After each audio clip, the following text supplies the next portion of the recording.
Maybe we should never have ventured out into space. Our race has but two basic innate fears: noise and the fear of falling. Those terrible heights. Why should any man in his right mind let himself be placed where he could fall and fall and fall? But all spacemen are crazy. Everyone knows that.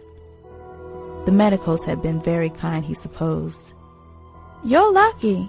You want to remember that, old fella. You're still young and your retired pay relieves you of all worry about your future.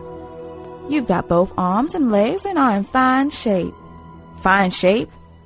His voice was unintentionally contemptuous.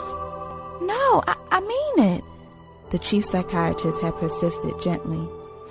The little quirk you have does you no harm at all, except that you can't go out into space again. National Geographic commemorates 125 years with this new book, an amazing 10-disc anthology showcasing the moments, the people, and the discoveries that changed the world.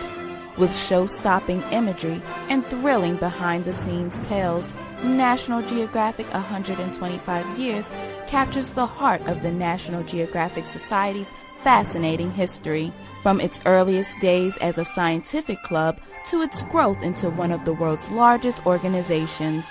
Each section is presented thematically and in chronological order, from summiting Mount Everest to landing on the moon to discovering Titanic.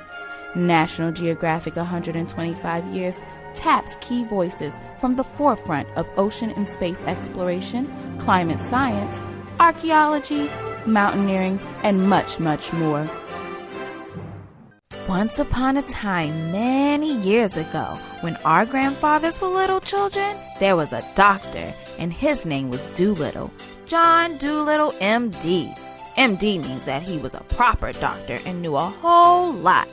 He lived in a little town called Puddleby-on-the-Marsh.